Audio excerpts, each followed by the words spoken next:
I discovered compared to where the Hyde Park Church is, I have to go over a portion of the mountain range.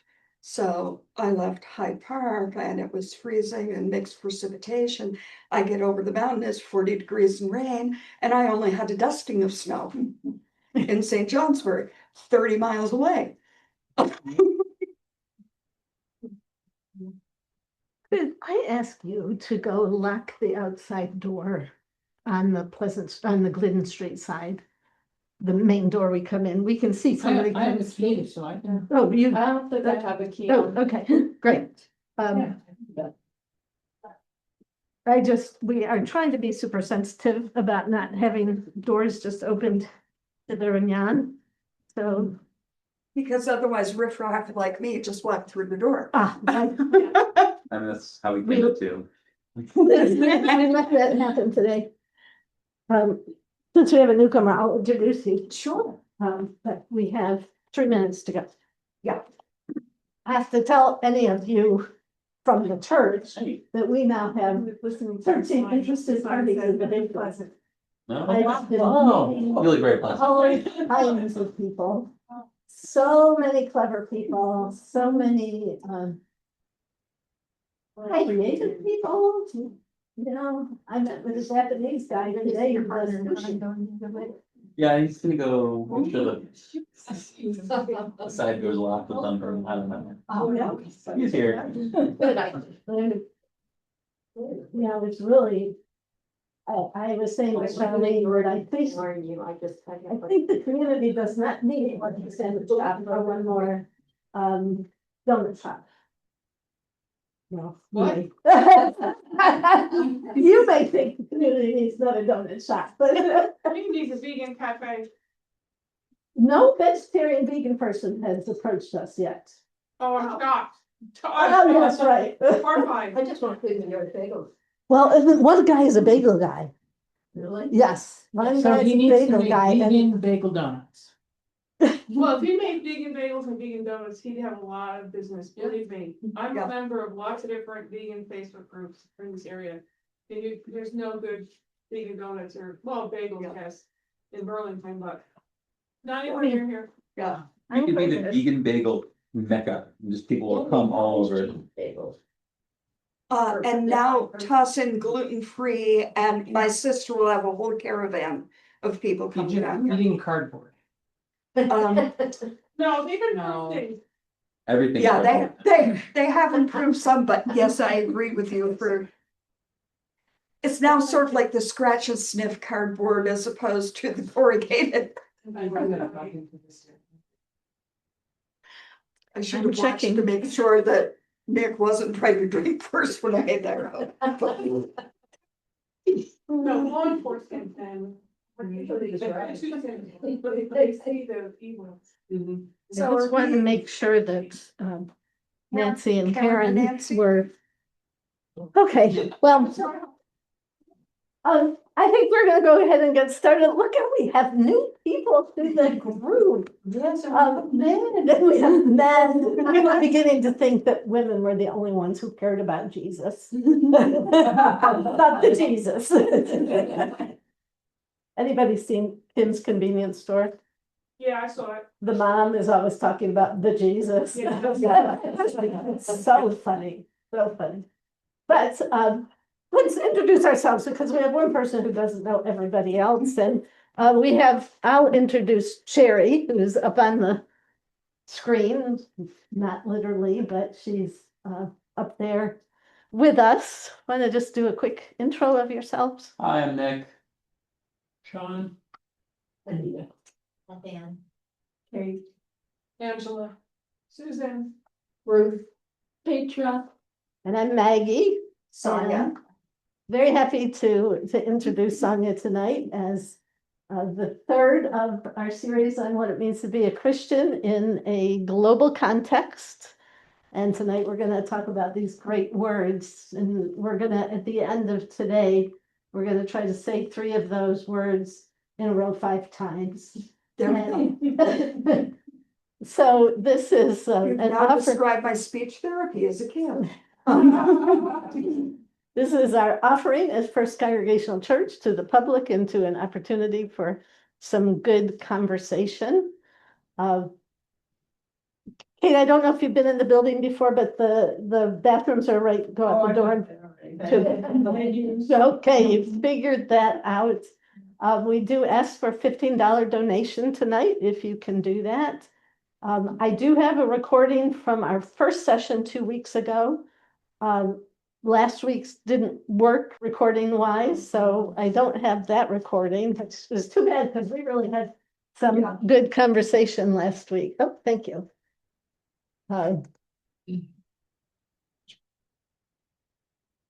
You there, Karen? Karen? Pretty sure I hit the right button. Well, I'll check her in a minute. Yeah. But you can, if you let me know, I can get you the recording from that first one. And we can send out the slides as well to everybody. Actually, I have the slides too that I kept on the computer. Any questions? Well, Sonia has been, I'll do a brief introduction, has been the pastor here, the spiritual leader of the church last year, and we're always in transition, as you all know. So she's not with us this year, but we pulled her back in like the mafia. You can't get Twisted my out. arm. We pulled her back horribly. in because everybody loves the way Sonia presents information and provokes conversation. Sometimes about difficult subjects and sometimes about fun subjects. Sonia has a very interesting background of having been a self-taught attorney, which I find remarkable. If I go to law school, when you're smart enough to read the law and pass the bar exam, which is what she did, having served in a capacity that helped her understand the law a little bit before that. She kind of did the same thing with ministry as well, but now being close. Now it's being kind of pushed into a UCC box, so we hope it doesn't corrupt you too much. Background in music and farming, and probably one of the more eclectic people you'll ever meet. He does play a mean recorder. He plays a great recorder. So with no further ado, we turn it over to you to spark our brains. And I'll see if I can make sure Karen's there. I'm here. Okay, there you are. Hi, Karen. Hi, everybody. There's And here's Nancy. Nancy. Oh, you know what? I think it's So- only displaying two at a time. Yes, I what think it that's is. right. I would recommend for you guys at a distance that you mute yourselves. Otherwise, as soon as you cough, your face. I might even recommend that you turn off your video, because right now, Nancy, you're front and center and we're all staring at you.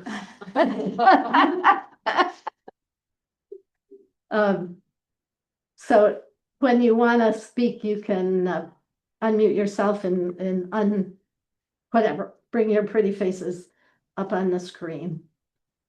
So we're hoping that this is going to work, that the people who are not here tonight actually see this clearly and can see Sonia, and we can see it clearly too. So it only took 3 times. There's hopes for us yet. All right, so our topic for tonight is spiritual practices. The spiritual practices in the context of, when we talk about the global context, we don't necessarily mean strictly the global Christian context. So what we're going to look at tonight are ways in which to respectfully practice spiritual practices of other traditions.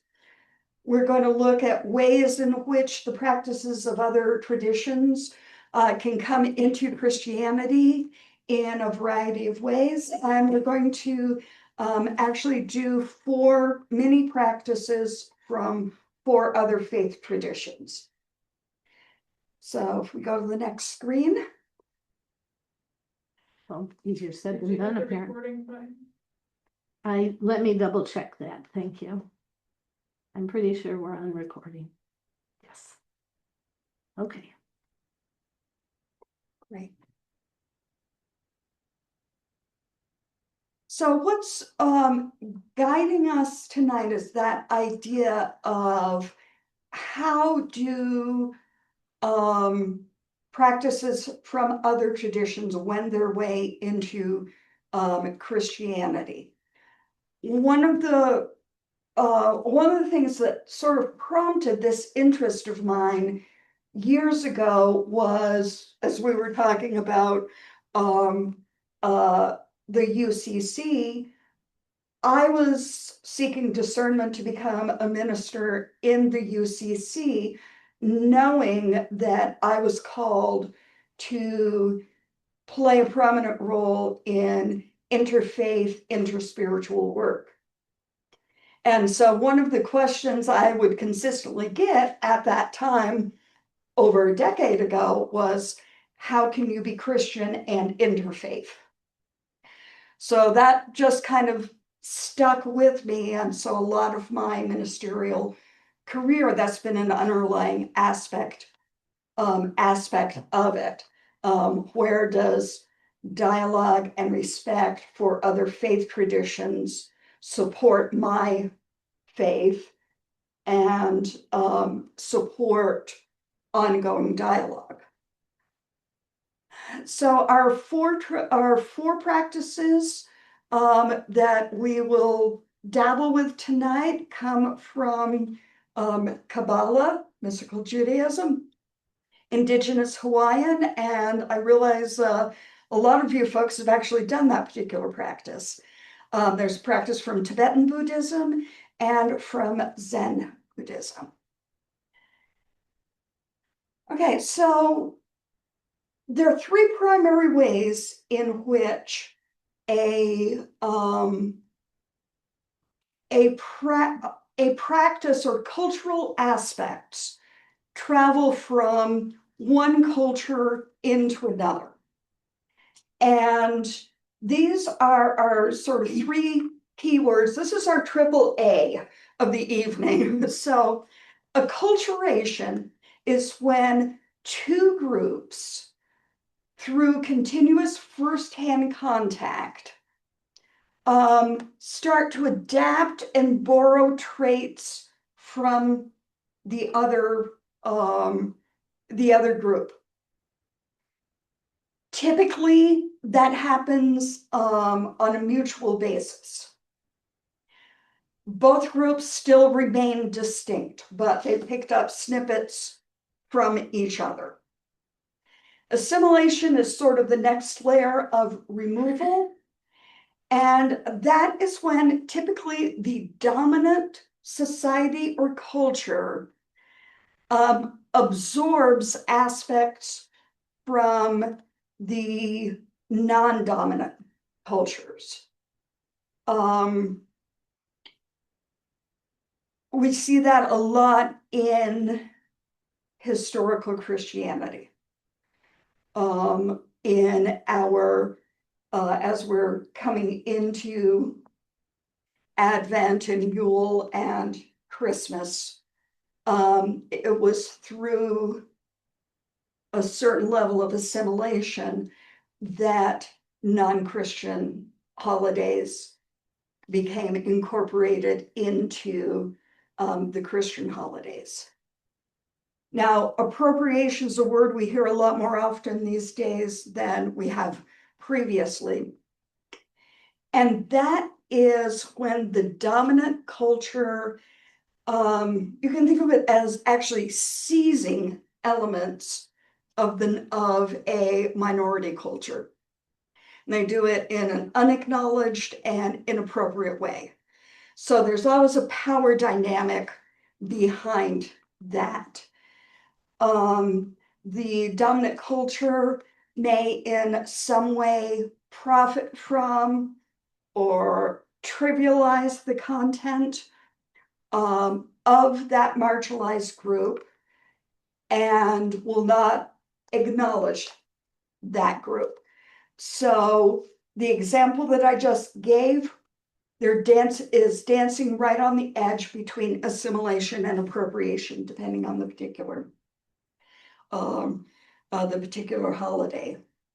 We've become more sensitive to intentional or unintentional cultural disrespect. And that is by no means a bad thing. There are times when that goes too far, however. And it's possible to embrace aspects of other faith traditions, other cultures in a way that is respectful and honoring of that other culture. So just we've kind of had this unintentional theme where everything is kind of tied back to our definitions during our first gathering of patriotism versus nationalism versus Christian nationalism. And as I was pulling this together, I realized that's sort of what we have here as well. So if we look at these, acculturation is most like patriotism. The underlying emotional impetus could be described as love, fascination, love of your tradition, love of sharing your tradition with another tradition, and that mutuality. Assimilation is more like nationalism. There is an aspect of superiority involved in it. An appropriation then is most like the ethos of Christian nationalism, where it is aggressive or in some instances oppressive. So would wanting to, sage my house with, burn some sage in my house, where would that fall on that? Because I'm not Native American, and I would do it respectfully, but am I allowed to do that, or is that not cool? Let me back it up from sort of worse to where it is. The fact that you immediately said, I'm not Native American, has moved you out of appropriation. Okay. Because you're not saying that as a white Christian woman, that is a white Christian female practice that you have. So a lot of times these will be personal to you, personal to anyone from the other culture. So there's a lot of a level of respect with it. So for example, she'll forgive me for using her as an example, Kate and I had an exchange on Facebook about Celtic Christianity. Well, I'm Scots-Irish descent, and I very easily and very naturally, as part of my non-faith heritage, have a lot of Celtic practices and approaches that are very familiar to me. So depending on how another person may incorporate a Celtic Christian or a Celtic aspect into their faith tradition or into their spiritual practices, they could fall on among any of these three. But great question. Great question. Thank you. All right, next slide. So I wanted to read this quote to you. Interspirituality and intermysticism are the terms I coined to designate the increasingly familiar phenomenon of cross-religious sharing of interior resources, the spiritual treasures of each tradition. In the third millennium, interspirituality and intermysticism will become more and more the norm in humankind's inner evolution. Europeans often say a person isn't truly educated until they know more than one language. This can also be said of religions. A person is not really fully educated or indeed religious unless they are intimately aware of more than their own faith and ways of prayer. It's a great quote. So this is from the book The Mystic Heart, written by Wayne Teasdale.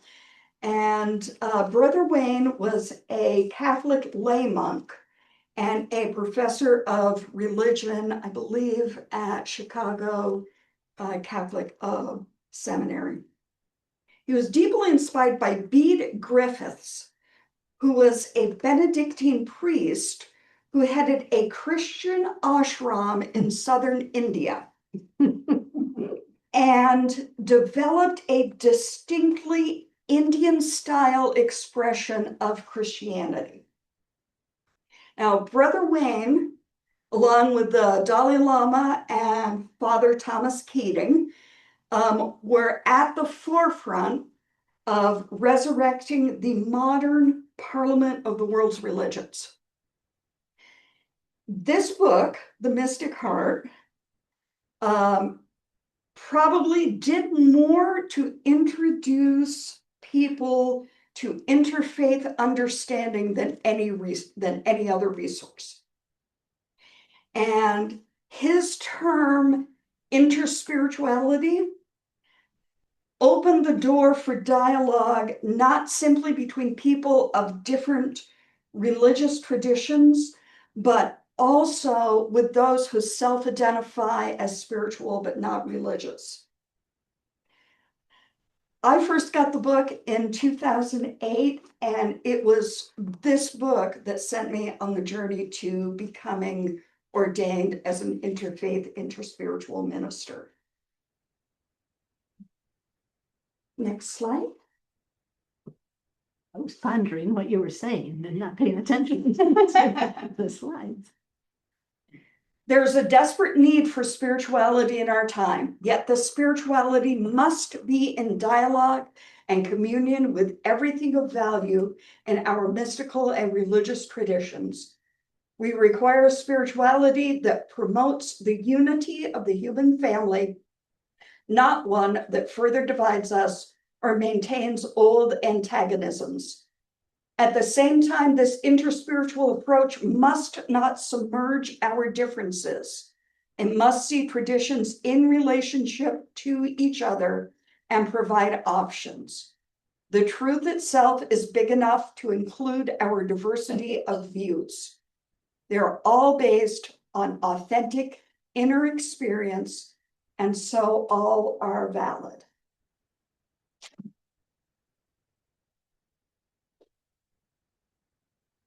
I think there's a question back here, but I'm not sure I should have passed. I guess I would challenge. I guess I can't say I can totally swallow that last sentence. They're all based. based on authentic inner experience, and so all are valid. Because there are some who, as I understand it, use the word religious, act much like the Pharisees that Jesus spoke of, who knew all the rules and regulations, supposedly, of their faith, the stories and their traditions, but he himself said, you guys don't get it, do you? Right. You do not have it in your heart. You're living by all these outside rules. So am I just misinterpreting what he's saying? No, it's dropping into that phrase, authentic inner experience. So there obviously are ways in which one communicates doctrine, abides by static ritual, but they haven't dropped into that as necessarily being a supporting inner experience. Okay, I could go with that. Yeah. It's kind of, it's kind Great of question.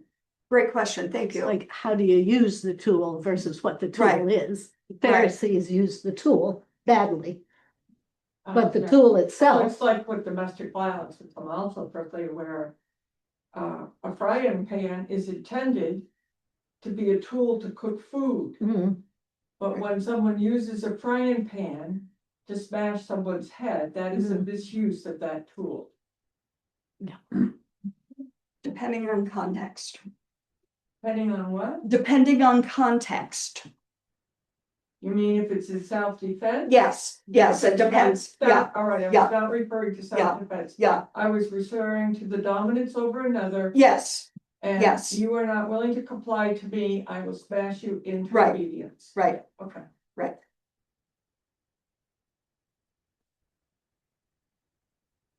So these are our four practices that we are going to explore.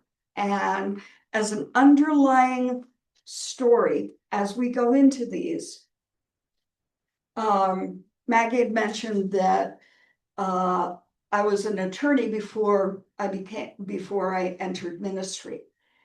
And I followed a specific approach to law that was called holistic law. And in that model, you focus on the totality of the conflict. So it's not only resolution of the conflict, it is looking at the potential of repairing the damage to the relationship between the people in the conflict, if that's possible. So I did primarily domestic relations family law. So a lot of the work that I did wasn't necessarily just figuring out who had custody and visitation and who made these decisions and that decisions. It was, can I in some way heal the relationship between the parents sufficient to support the child or the children? So that's an example of holistic law. As you might, thank you. So as you might suspect, it was pretty draining work. And so I relied on spiritual practices, particularly during trial preparation time, to support myself and to create healing spaces for other people involved, whether that was me, whether it was the parties, whether it was the court itself. So at one time or another, I incorporated each of these three practices and each of these four practices into my legal career. So part of what these are practices that can be incorporated into ordinary daily life. Because of time tonight, we're going to do shortened versions of each of the practices. But I'm welcome. I will attempt to pause for comments and questions where I can. So the first practice is Yehudim chanting meditation. So this is from Kabbalah, which is a mystical Jewish tradition. And it's a style of chant called intoning. So when you intone, you inhale silently, and then as you release, as you exhale, you say the syllable aloud. Any of you who have been in a yoga class and done Om, that is intoning. So in this, you switch the, sorry. So the syllables we're going to use are based on, are created by taking each of the consonant sounds in one of the quote unquote names of God, Yahweh. And we're going to, in sequence, attach three vowel sounds. Ah, O and oo. We can't really see it on the screen because your laptop is in the way.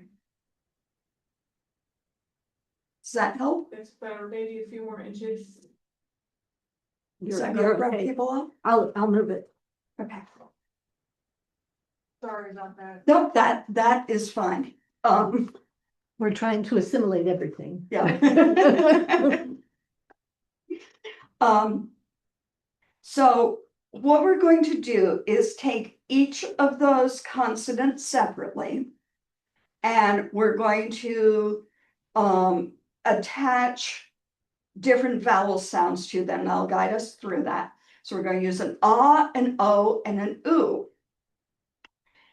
Now, beware as we do this, be aware of how the chant feels in your body during each of these sections. And we'll chat about why I made that suggestion. So what we're going to do is when we combine the consonants and the vowels, you get ya, ha, va, ha, yo, ho, vo, ho, you, hu, vu, hu.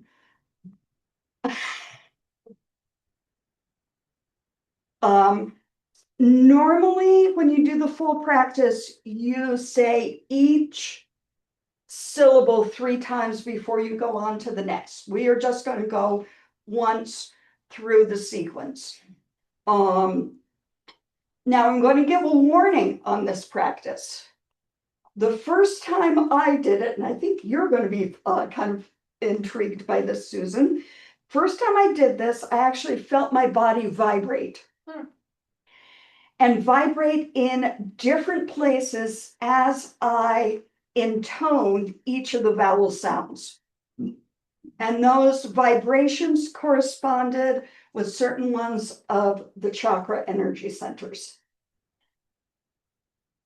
My reaction the first time I did it was actually so powerful, I had to step back to process, and it was a while before I felt like I could attempt the practice again. Should that on a fluke happen with other folks tonight, stop what you're doing and physically shake yourself. Move yourself out of that particular vibration. So with that, let's try this first practice. So sit with your feet flat on the floor. And you can, I'll be square dance calling this, so if you're comfortable closing your eyes, go ahead, leave them open, whatever you are comfortable with. So bring your awareness to the sensation of your body.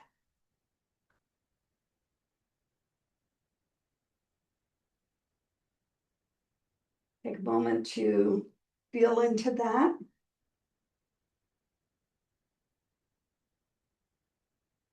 So what we're going to do is we're going to inhale. And when we exhale, we're going to chant the syllable for the full length of the exhale. Notice whether the chant vibrates in your body, and if it does, where it vibrates. So the first syllable is ya. Inhale. Ya.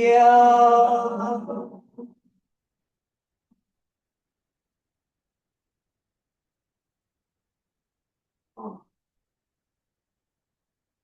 Ah.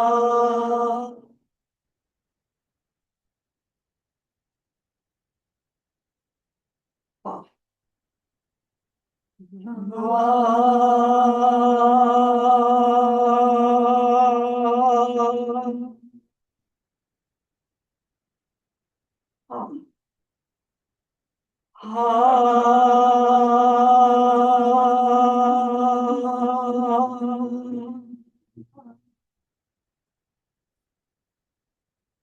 Yo.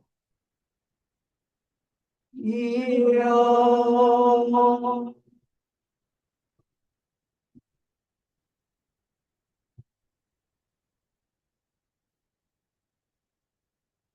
Oh.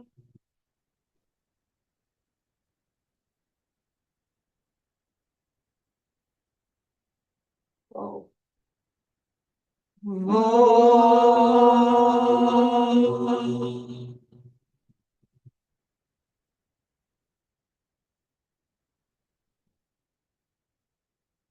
Oh.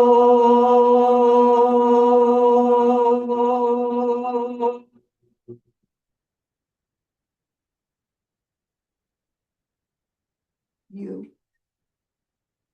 You.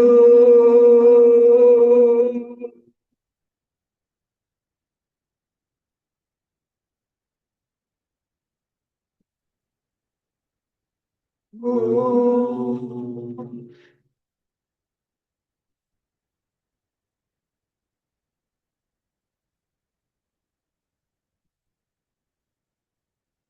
Ooh.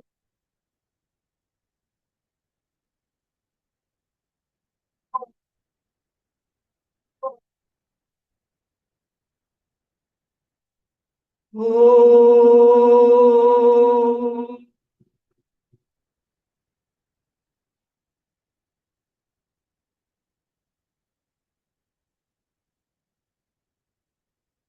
Sit with that for a second.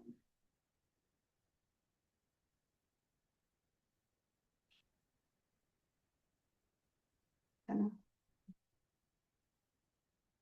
move around for, just gonna shake yourself a little bit to come out of it. Next slide, please.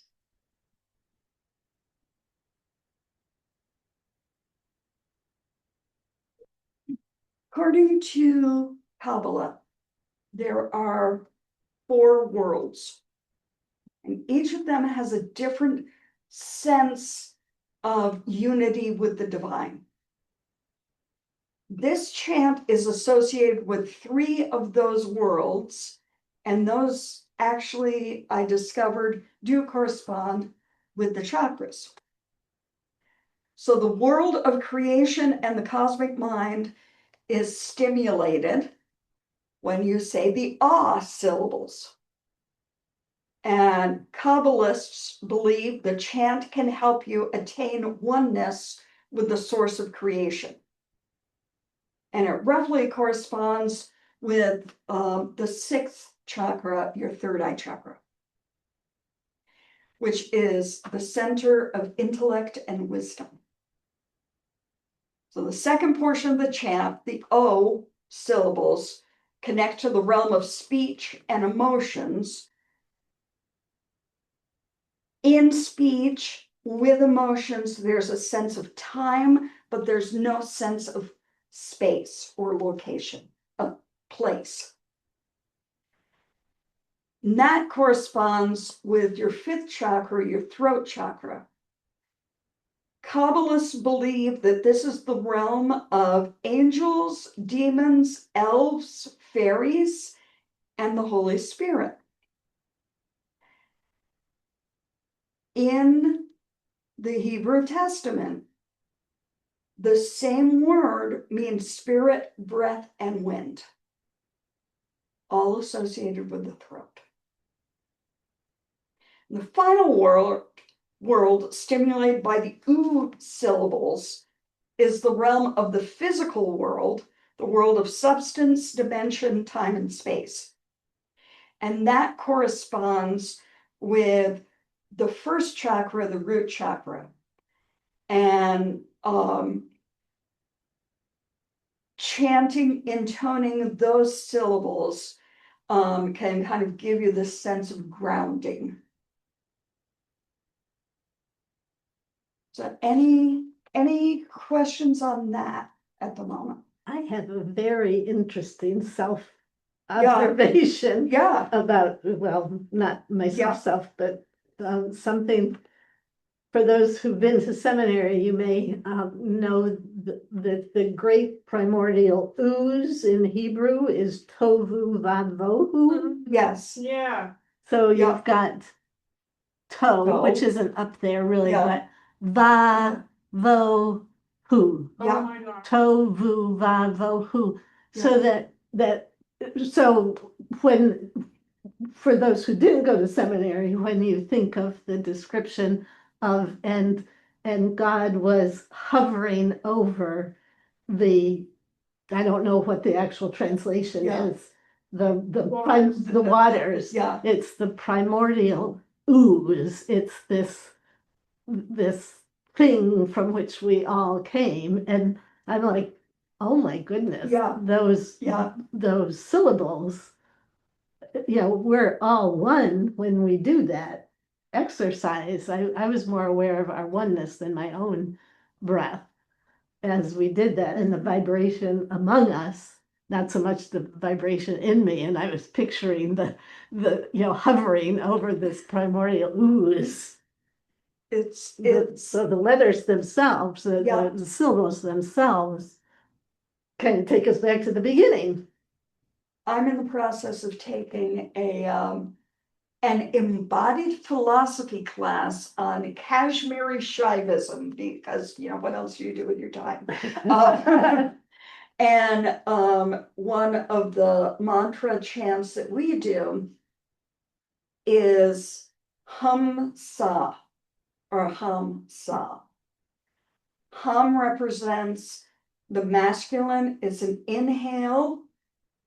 And then on the exhale, you say sa, and sa represents the energy of action going into the world, and that's the female.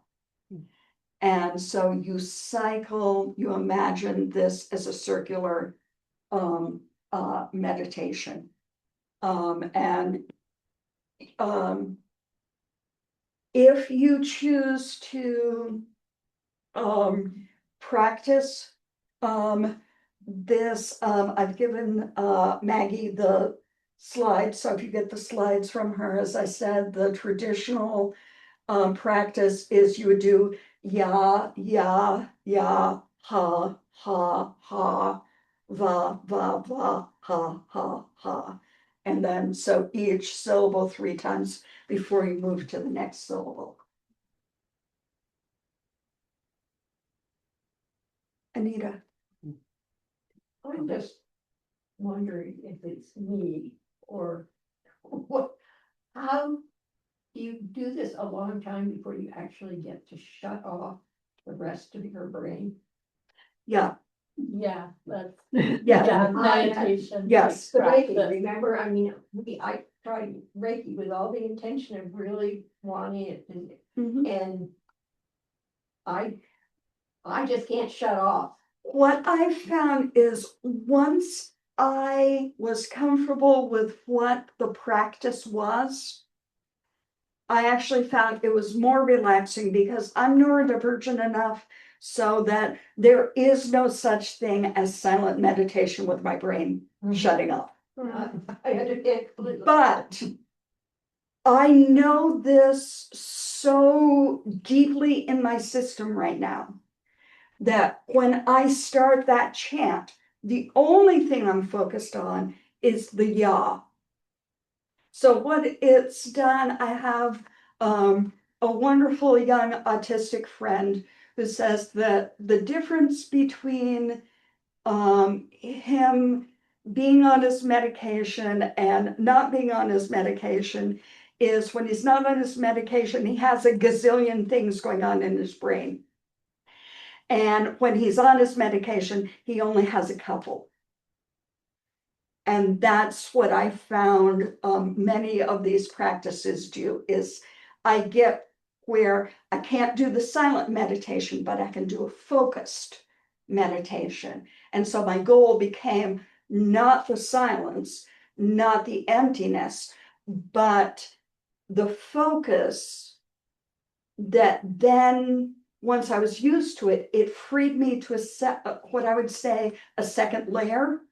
So even though I'm focused on this syllable, I'm aware if I have a sensation or if a thought is an intrusive thought versus an epiphany type of thing. So yeah, it takes time and it takes practice, but I found I could do these even when I couldn't do the silent meditation. So there could be hopes. But I think it's an important point that you've made, that as God created each of us different. Yeah. That it will be a different avenue for each of us, Yeah. because we've been made by this master, marvelous, creative, mischievous genius. Yep. And our tapestries are gonna be different. I had to learn and accept and not keep brain battering myself because I couldn't do a silent meditation. Yeah. If you go to some workshops or retreats and this model is put out there for you, and you kind of implied that if you go through the steps, you will experience this, but that's not. That may not be right. And that sort of takes us back to that phrase that that I was highlighting earlier with your question, authentic inner experience. You can also think of that as authentic personal inner spirit experience. Okay, so the second practice, and this is the one that I did, many of you folks have done before, actually. So Ho'oponopono is an indigenous Hawaiian method originally developed for addressing conflicts within a family. And the word is a compound word that means setting to right, setting things to right. So the traditional practice, a family elder would convene the family. There would begin with prayer. There'd be a guided discussion of the conflict, an exchange of mutual apologies, and the process always ended with an offering of forgiveness, or a goal, at least, of an offering of forgiveness. And there are similar practices among other indigenous peoples.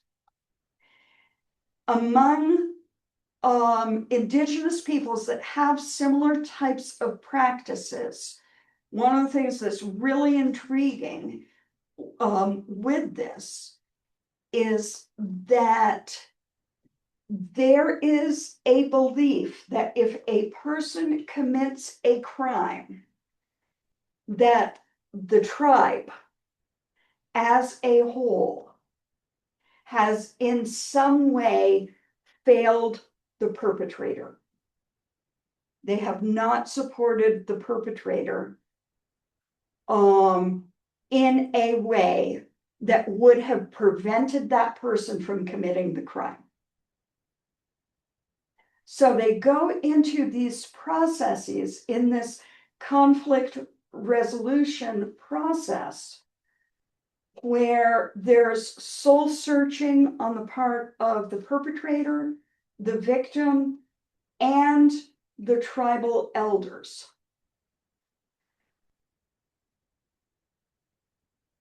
So not only is there an effort for the perpetrator to provide restitution of some sort to the victim, the tribe offers restitution to the perpetrator for the tribe's failings.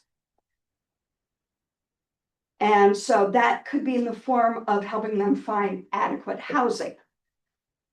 Was there a theft due to that came out of homelessness?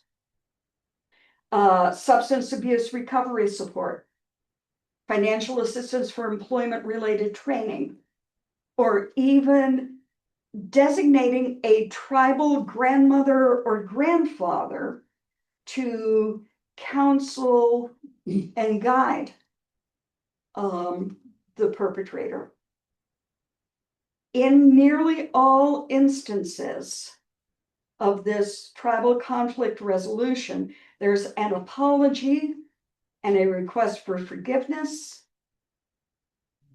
which was intriguing when I first learned about it, because you are actively discouraged from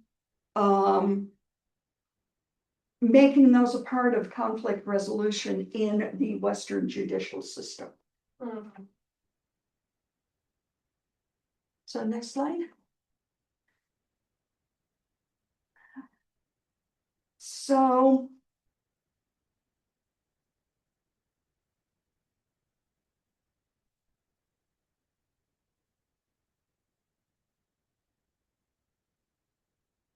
takes a little more to sort of set yourself up to do this particular practice. So identify as you're able to a specific personal, community, national, or global conflict that's on your mind or in your heart right now.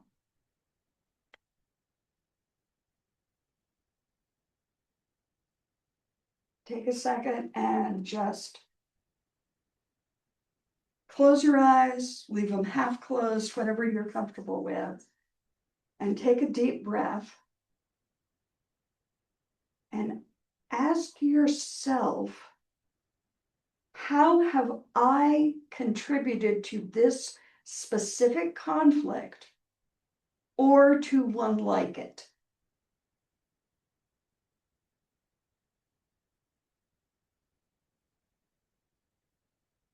If nothing comes to mind, ask yourself, how do I nurture a sense of separation rather than connection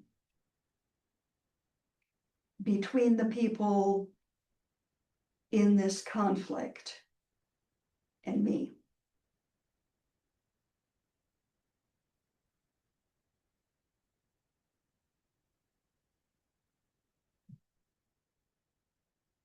And if still nothing comes to mind, just affirm to yourself,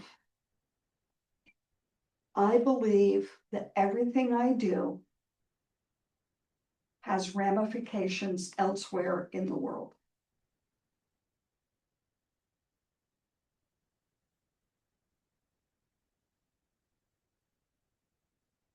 So now bring the specific parties of the conflict into your awareness. Holding them in your attention, silently to yourself, offer them an apology.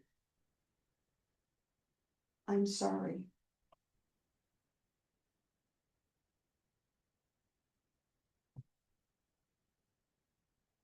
Ask for their forgiveness.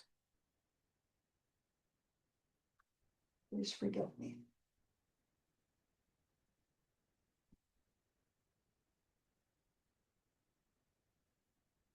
Thank them for anything they have done that has benefited you in any way.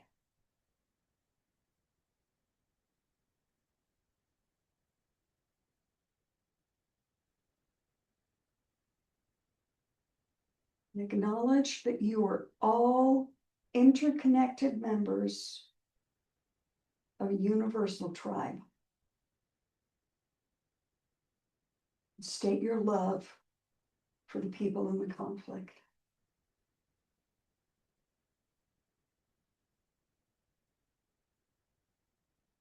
I'm sorry. Please forgive me. Thank you. I love you.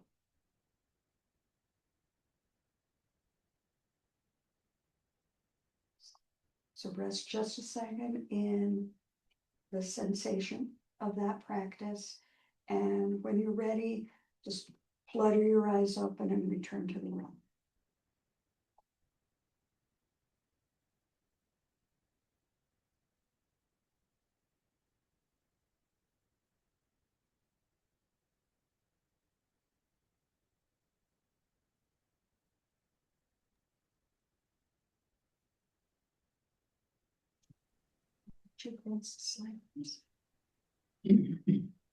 Ho'oponopono came into focus in the 1970s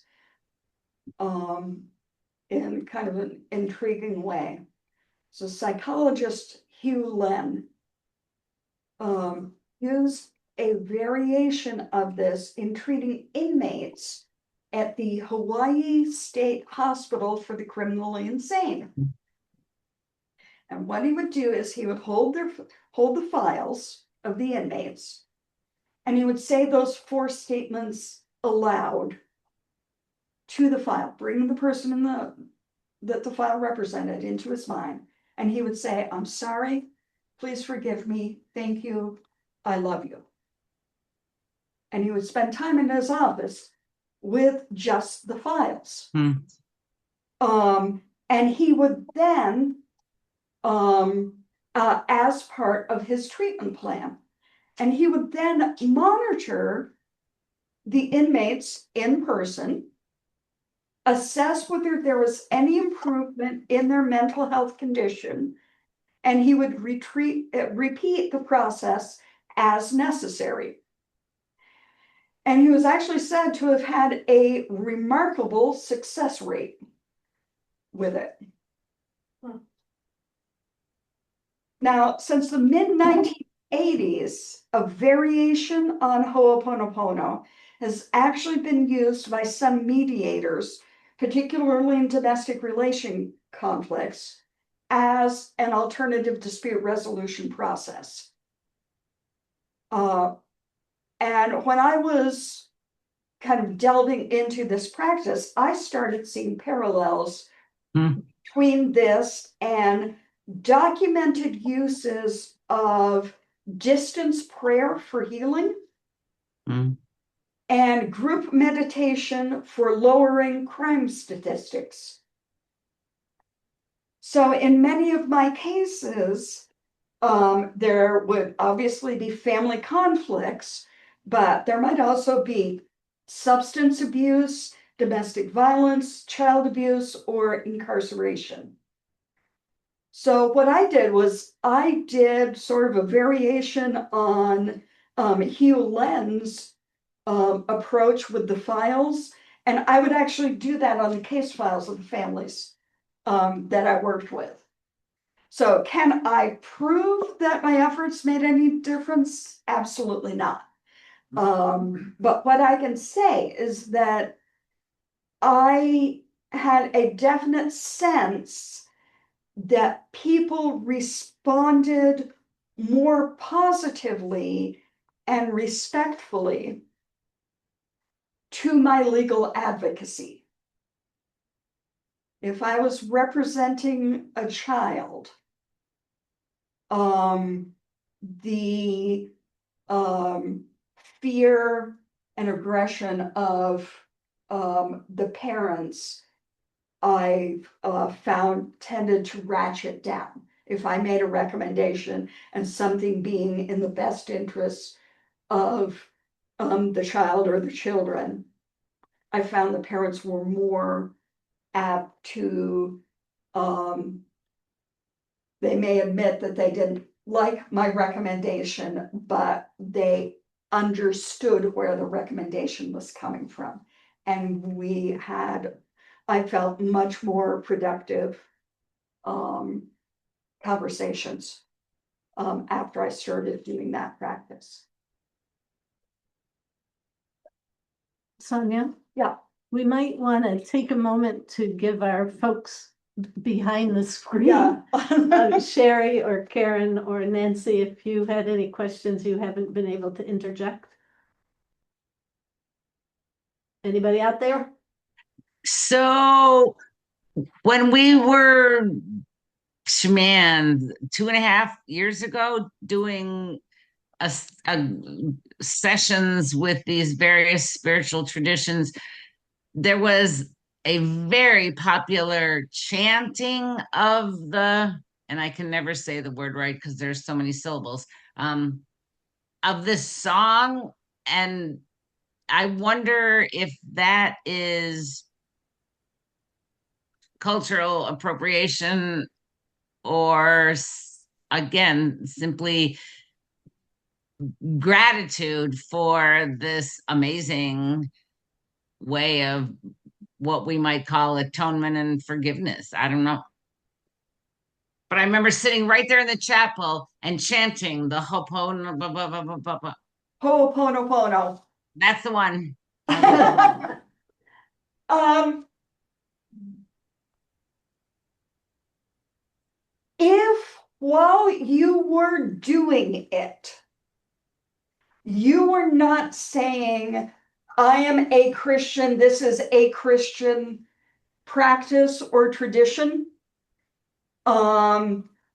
If you were not,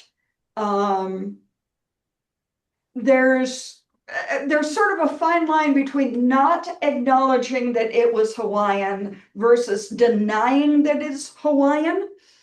Oh, yeah. And so if you were not actively denying that the practice came from another tradition or was associated with another tradition, For sure. then it was not appropriation. I wondered about the commercialization of it since there were a whole bunch of different YouTubes of folks leading that chant. And I wondered too when something is shared and honored appropriately and then catches steam in the culture because, oh my God, it makes total sense and it moves the spirit and creates Right. community. I mean, I all kinds of ramifications when these alternative ways of being in touch with the holy start to take root in us Western folk who go, oh, it doesn't have to just be Hail Mary, full of grace. I mean, it can be Right. these other things. And Right. so I don't know. It was really a lovely night when we did that. So yeah, thank you for tonight. You mentioned videos. YouTube is a modern way of acculturating. Okay. Yep, that makes sense. Sure. Originally, it was two groups of people. So a lot of these definitions, particularly when you're talking definitions about faith, spirituality, or even back in our first session, definitions that relate to the polis, to the government, to a nation. Many of those definitions are in some way outdated. So in the same way that we look at scripture and say, okay, they're only talking about widows and orphans, they're not talking about postmenopausal single women, or Right. you know. So in the same way that we are looking at scripture in that way, sort of that same process comes in on these spiritual practices. Makes sense. That if a YouTube video was by someone who explicitly presented, overtly presented the practice as being anything other than a traditional Hawaiian practice, right, overtly made the statement, claiming it. Right. If there is an actual claiming, right, then you have absolutely reached the point of appropriation. Right. Got it. I'll tell you where I've run into this, and there's no claim of that it was Hawaiian practice. Yeah. There's a doctor who wrote a book about dying, and 5 things that matter most. I forgive you, will you forgive me, I love you, thank you, and goodbye. So you add goodbye to that, it's exactly the same thing. Right. And so that's kind of upsetting me a little bit right now, because when I saw those, I was like, I've seen this before. Yeah. But that is also where we do our own assessment. Can you honestly go into any culture and say that there is not something, that the holy is absent when you say to another person in that culture, whatever faith tradition, I'm sorry, please forgive me. So it's like the perennial philosophy, it's like. It's yeah. That there are certain things that when you take it down, and that to me was ultimately my draw to interfaith, interspiritual ministry, was when I took it absolutely down to the core, that there was a commonality that surpassed any communicated parameters and limitations. Pretty deep. It was, so that's one of the reasons why I have chosen these particular experiences to share with you folks, because can anyone in this room and joining us truly say whatever your actual beliefs are, is there any aspect of your belief that disregards or denies the presence of the holy in those words, I'm sorry, please forgive me, thank you, I love you? Right. And Sonia, the other thing that strikes me as we're having this conversation were the quotes from the mystics that you mentioned earlier, Yeah. because so much of our Western religious Christian tradition has lost its mysticism. And so mysticism cuts through all of the verbiage, the preconceived Right. notions, because it's core. It's just core. And I think maybe that's where the church is headed, right? Yeah, I think so. I know definitely my experience in seminary was the conversations that we could have when we started talking at the mystical level, past the doctrinal into the mystical level. The similarities were mind-boggling at times.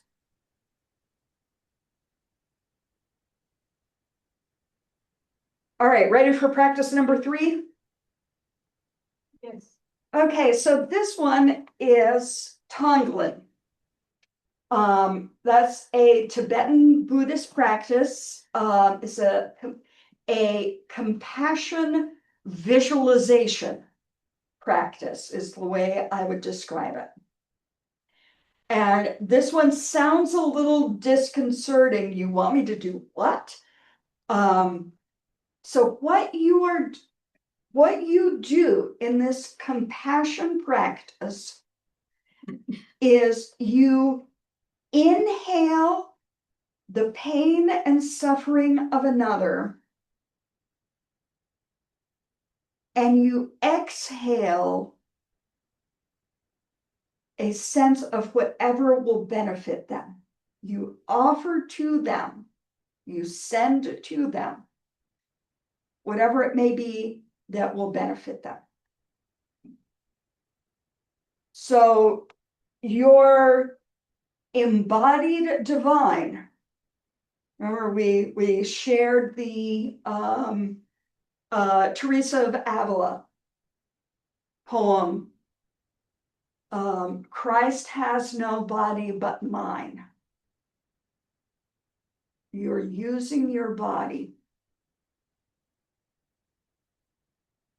Now, this is a flexible practice. You can do it for people who are ill, dying. You can do it for someone who's already passed. You can do it for someone who is experiencing any form of pain at any kind. There's a popular variation for any of you who want to try it this evening, where you offer that compassion to yourself. And what you do is you exhale your pain, your suffering, offer it to a healing energy or the divine. That energy or divine dissolves it, and then you inhale their healing. So this can be done as a formal meditation practice or just in a situation on the spot. So let's go to the next slide. So the first thing you're going to do is, they call it flashing on the absolute bodhicitta, which means you're awakening your heart mind. So start deepening your breaths and imagine, instead of your breath coming in through your nose and filling your lungs and exhaling through your mouth and your nose, imagine the breath coming into every pore in your body and exhaling out of every pore.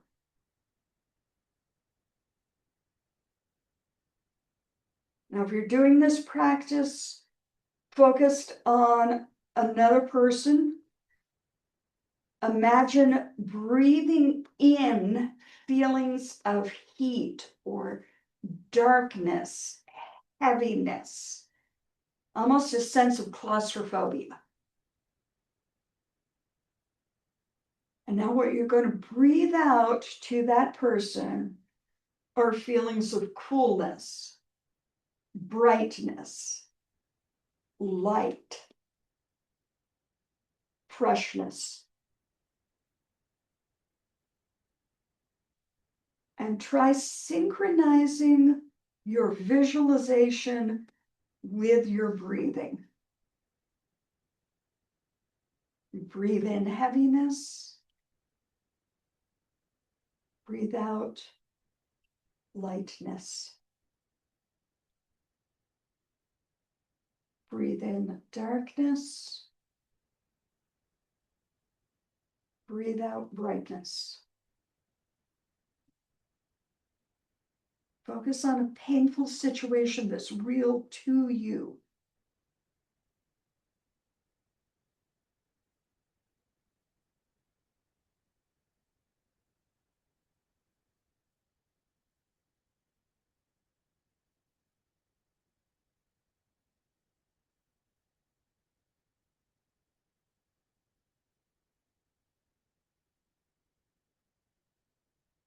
Now try to expand that and imagine offering that sense of support and healing to everybody who's experiencing that same kind of pain or suffering.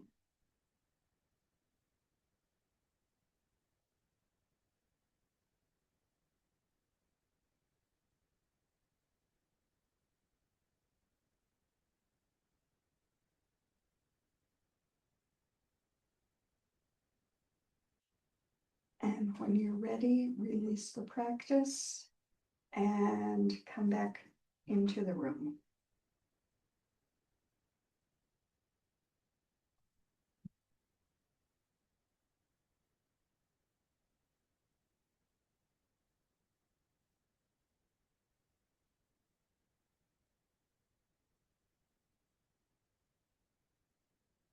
So in a modern Tonglen practice, you run this cycle in stages. So you set your mind on the meditation, you choose your subject, breathe in their distress, breathe out compassion. And then you expand, as we said, expand the visual, that idea, that visualization process to apply to others in similar distress. And then you traditionally end your practice imagining offering that for all of the suffering of all humans, of all beings, actually. Tonglen belongs to a body of Buddhist teachings called mind training. And that's a particular spiritual path that involves contemplation, meditation, and active compassion. And the path is designed to train the mind to become more empathetic. And Tonglen is part of the meditation portion of that path.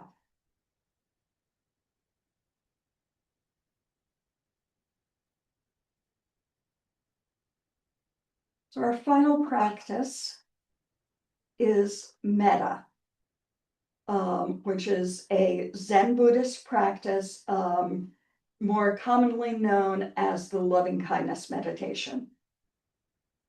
And one of the root meanings of the word metta is friend. Traditionally in the practice, you have 4 specific phrases that you repeat, much like you do in Ho'oponopono. And you focus each time you run a cycle, and you focus each time on a different individual or a different group. You begin with yourself and you expand it outward in your circle of inclusion. There are various traditional phrases that are used. You can reword them so that they more closely align with you. The one that I learned was, may I be safe, may I be happy, may I be strong, may I live my life with ease. So that meaning friend, if you think about it, a friend is someone who's constant in all times, joy, adversity, their helper, protector, source of strength. So one of the first practices I used in my legal work was the metta meditation. And I would apply it in when I was working particularly with the children in the high conflict divorces, because what was obvious was the sense of a true friend was missing in these families. There was a sense of not feeling support or connection, whether it was the child, the parents, whomever. So I began a practice of offering metta to my clients, to the parents, and to various people in the court. And I would actually do it in the car on my way driving to the hearing.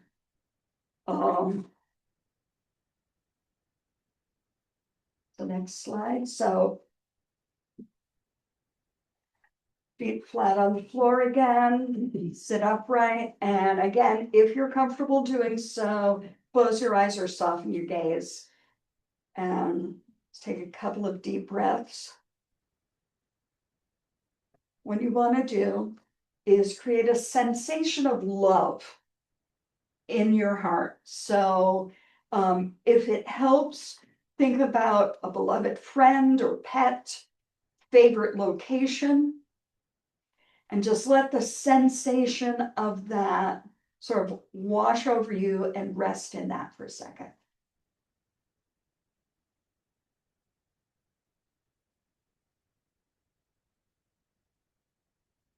So holding that feeling of love in your heart, bring your attention to yourself.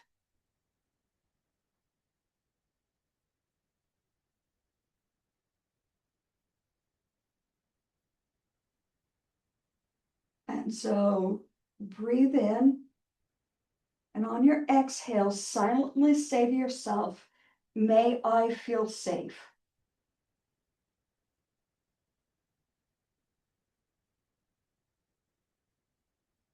Inhale and exhale. May I feel happy.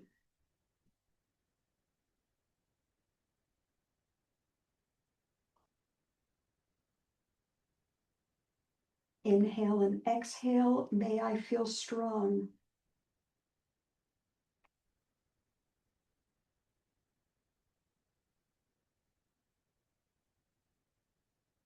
Inhale and exhale. May I live my life with ease.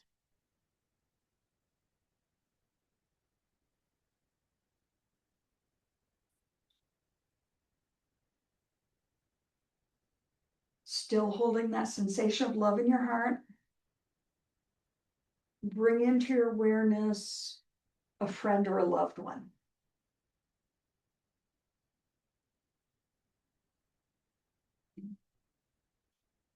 Now we're going to do that cycle again. And this time offer them, may you feel. So inhale, exhale, may you feel safe.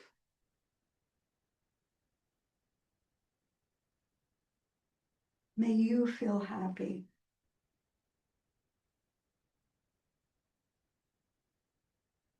May you feel strong.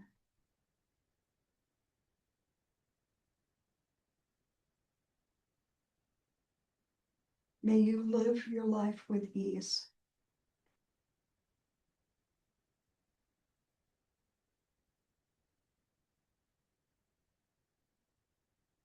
Keep holding that sensation of love.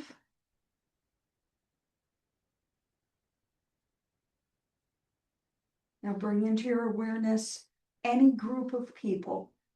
It can be a group that you're connected with or a group with whom you're in conflict. Offer those phrases again to that group. May you all feel safe.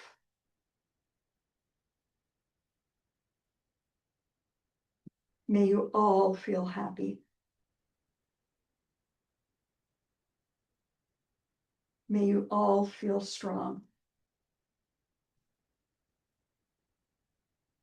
May you all live your lives with ease.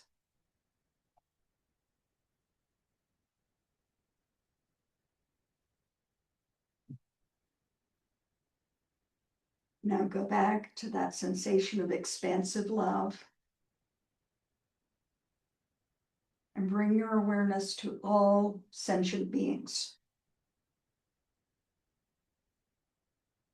Acknowledge the vastness of all creation, your connection to it.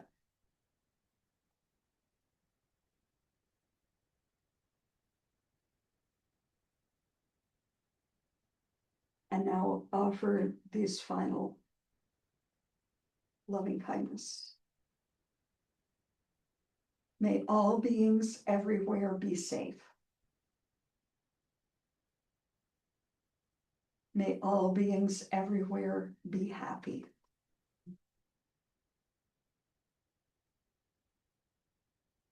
May all beings everywhere be strong.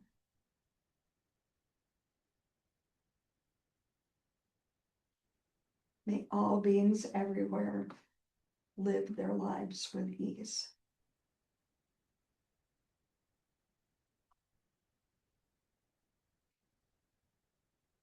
Rest for just a moment in that sense of love.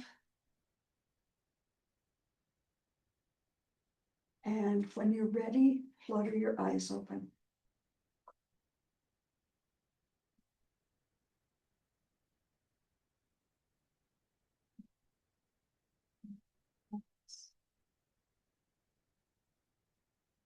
I go too far. No. So these slides describe the practices for you. let's go one more slide. When you do the full meta practice, there is a sequence. So you start with yourself. Then you bring to mind someone for whom you feel gratitude or respect. Then a friend, someone toward whom you feel neutral, postal carrier, the store clerk, bank teller. Any of you who actually go into a bank, so have used an ATM. Someone with whom you are experiencing conflict. Then a particular group or category of beings, and finally to all beings.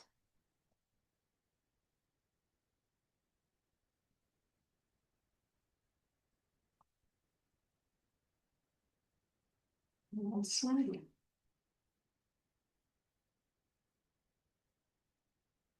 So I wanted to end tonight with this particular prayer poem, partly to include another faith tradition, but also to tie in the why that's underlying all of this. Swami Satchitananda, who is the infamous yogi of Woodstock, would sometimes summarize his core teachings as you can't have peace if you are in pieces.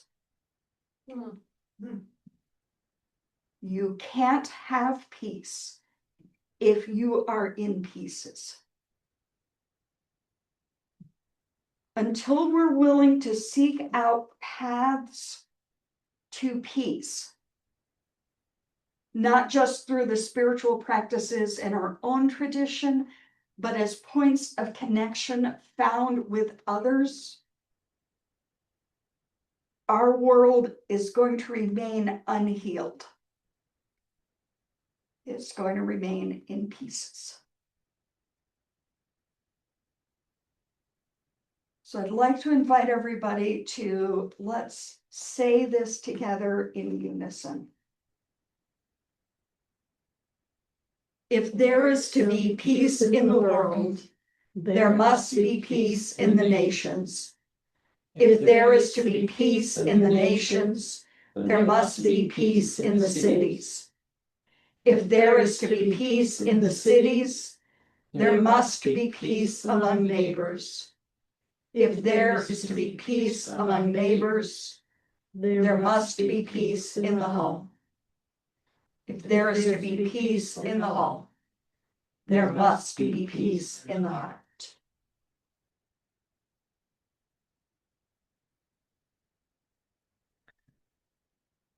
Before you jump to next week's Yeah. teaser, I have a question. Thoughts from anybody? My other friend Karen, the one I canoe with, was raised in a very conservative evangelical covenant church tradition. And when I invited her to go to a yoga class with me about 20 years ago, she thought she might be struck by lightning. She really thought she was potentially going against all trainings by entertaining in the least little way some other tradition. What do any of us think? I mean, obviously there's a psychological bondage thing of some sort going on there, but why is it that some of us can do these practices and not feel like we're vouchsafing our belief in the teachings of Jesus, while others feel like if we even were to say that, we're sinning? I mean, some people would say to say those words would be a sin because it comes from Taoism. What is that about? And is it just gonna always be that way? I want to respond to that. Yeah, please. I was taught in youth group that there's these cults and sects in the seventies, and it was transcendental meditation, and it sneaks in the Mhm. door through innocent Yeah. looking things Yeah. like yoga. Mhm. You know, so I think a lot of us were really indoctrinated in being super careful, because it could be our soul's at stake. Mhm. I mean, these people took it very seriously, Yeah. and I think Yeah. some of us said, oh yeah, okay, in one ear out the other, and others of us were like, really took it to heart. That's Mhm. my immediate response to what you said, because I totally get that. So what could we say? I mean, Karen's come a long way in 20 years. She wouldn't mind going to yoga anymore. Or even saying four-letter words have been a great influence on her. It's funny, 2,000 miles in a canoe, you get a lot of opportunities to meet people. But, That would be acculturation. what would be a good mantra, for lack of better words, to adopt when somebody says something to us like that? You know, like, how can you be a Christian and not believe that Jesus is the only way to heaven, if you believe in heaven? You The know, question I would have is, in that conversation, am I seeking to persuade, or am I seeking to understand the other person's perspective? Because I think that might change the questioning. that's a good, Yeah. good, yeah. That goes to what we learned at Braver Angels the other night, for the other day, for those who were there, that listen first. And also listening with your heart. When I hear you talking about fear of a cult, or if I've spent my formative time in a faith tradition that has implicit or explicit structures around authority and obedience, then there's a lot of understanding of what's behind that. It feels like before you could ever get to a place where someone might be open and trust with someone who you're on a river with, where you're holding each other's Mhm. lives in your hands. Like, that's a powerful place to be, to be persuasive. Mhm, mhm. That's just what it made me think about. Beautiful, thank you. Carol, oh, I was just gonna say that I think that one of the things that having a peek into some of these other spiritual practices or faith traditions or anything, it's much like people who travel versus people who don't. And if you live in one place your entire life and you don't ever go anywhere, you don't ever see anything, you have a very linear way of seeing the world. And just because you go somewhere and you experience something different and you spend time somewhere different doesn't mean you don't come home. Doesn't mean you can't go home. And I think that every time I've been introduced to another way of experiencing what I would consider God, mhm. I view it as another way of just walking the journey home. And I've never felt like having someone invite me to something or pray with them or offer to bless me. I've never felt it an infringement on my own journey. I just felt like I had an opportunity to walk with someone for a little while. And more often than not, it's a wonderful experience. And some of the things, it was great, and thank you very much, and I probably will never do that again. Thank you. And other things, I do find myself thinking back to or going back to, and it's not you don't have to feel like it's an infringement on your sovereignty. Right. Anyway. Beautiful, beautiful, thank you. Anita, One of the things that I tried to teach myself and learn in interacting with people, when you spend 4 months in the Northeast Kingdom of Vermont every year, there is an assimilation to, you know, and after my husband passed and I spent more time on my own, interacting with more people. And I would have sort of ideas in my head about, well, that's really weird. And what I learned last year most to focus on is just to recognize why people are the way they are based on how they were raised. I have several friends who were raised on farms with large families, and the men were in the fields and the women were in the kitchen, and that's just the way it was. And to me, that's totally unrealistic now.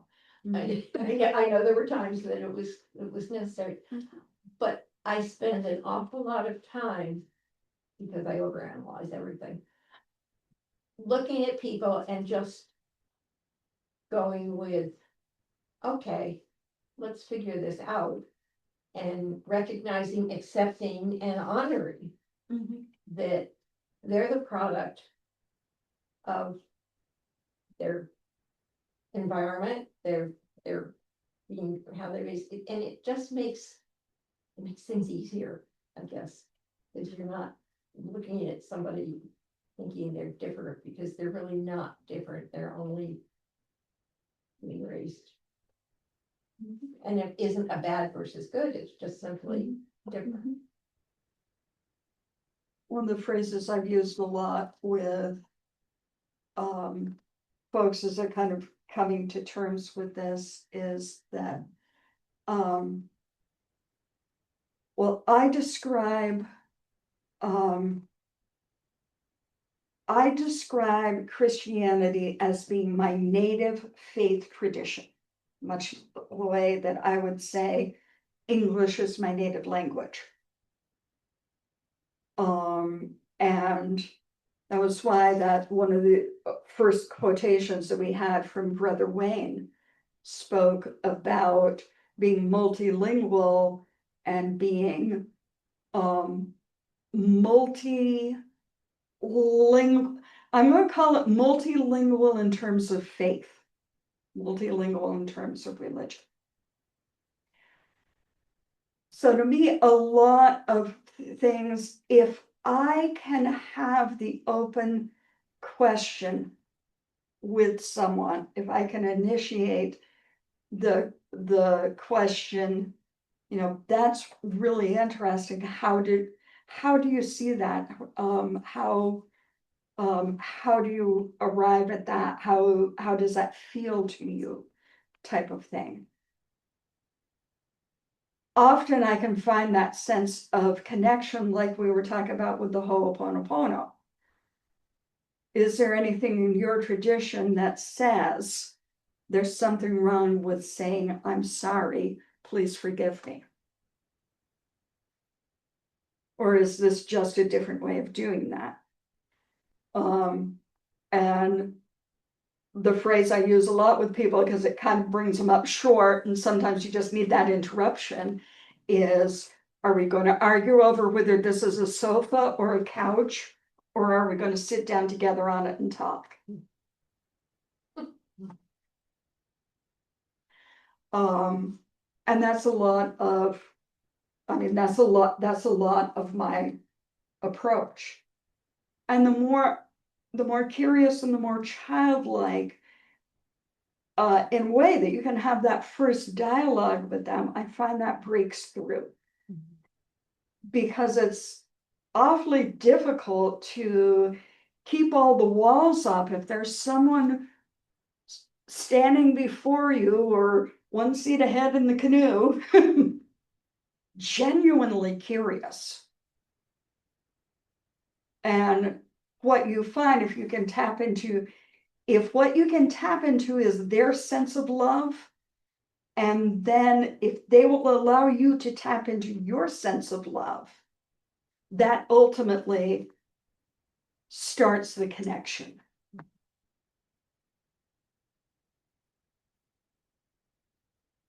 But thank you all on this. And so next week, the Nazi cross as an interfaith crisis. there is a difference between the Nazi Hakenkreuz and the swastika of Buddhism, Hinduism, Jainism. There's a difference between that and the whirling log symbolism of Native American peoples. And so next week, we're going to have a little scheming, a little scheming about these two symbols, because they're not the same. Back in the 1940s, 1930s and 40s, as the horrors of the Nazi Party were coming to the forefront, Native American peoples and members of Eastern traditions actually had to sign legal treaties with the United States that they would not utilize their own faith symbols. Because It of is the resemblance. because of the resemblance. And in some cases, those laws, those treaties are still valid. In Eastern traditions and the whirling log symbol in among Native American peoples, indigenous peoples, they are symbols of peace, prosperity, compassion. And so it'll be an evening of questions and not an awful lot of answers, because how do we look at that? Is it possible for Eastern traditions to reclaim use of their symbols, given the rise of Christian nationalism, just to bring us back to session one again, and knowing what that symbolizes to the Romani people, Jewish peoples, the various groups who were tortured and killed in the concentration camps. So that's our lighthearted final section. People all labeled as woke. But thank you all again, you. as Thank you. as always. And any of the practices that you want to try, again, if you get the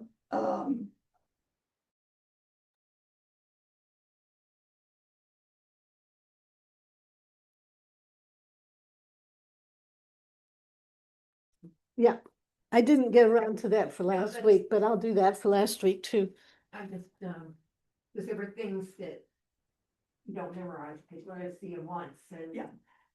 even that last piece, we just like to see things, but. Very interesting. Well, thank you. This was a great group. thank you all. Thank you for finding out. I thought this morning maybe that was gonna be a tougher ride than maybe it was. That wasn't fun. No, No. that's not going to be different. Yeah, I stayed home yesterday. I just have this, I still have the North Carolina tires on the track. Black ice, mixed precipitation, and North Carolina tires. Not good. I told them that my studded tires and I would see them for meetings in the office on Friday.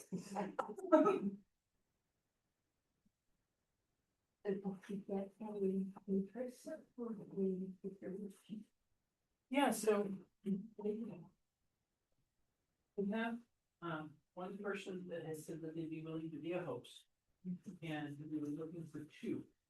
And essentially, once we can get that figured out, now that some of the other things that we had scheduled is, they're calming down. Right. We're hoping to start getting at least once a month, and there's not interest, we'd like to get weekly. Where would you do it? Here. I mean, here or. Oh. No, so, we probably start here in the chapel or in the parlor. And, there's always downstairs, and we can use downstairs. I think in the winter time, the sanctuary would be a little harder to clean. Yeah. Use it, but this room, if we turn the heaters on and, you know, it gets reasonably warm in here. And then parlor also. Thanks for coming, Kate. I hope to see you next week. Yes, and that room essentially has the 4x4 carpet. And. I'll just set it with this mess. I was 20. I'm not sure. I realized I still had it on last week. I'm not sure that either of them, I think your voice did fine, but I'm not sure these guys were working. So, Oh. I don't. Yeah. I'll see when I play the recording. Yeah.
needed Argyle. Ah.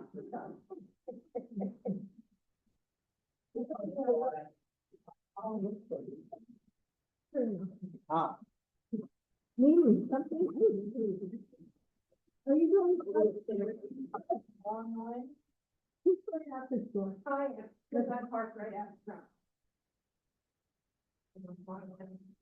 If none of you included the one, we couldn't go in the front behind her. Okay. I have to like, the next door is locked. I just can't lock this one, I see. But it's good to see you all.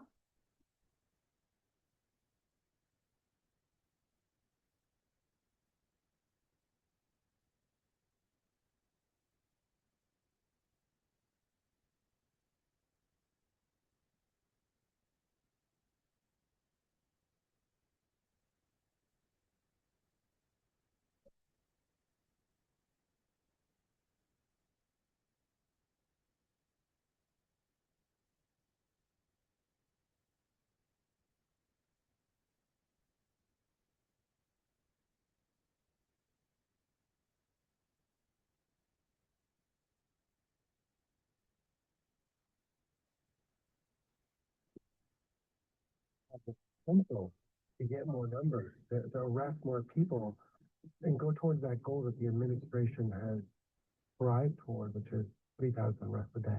So my question is, how exactly does Border Patrol decide who to stop when they're there? What is the criteria they use?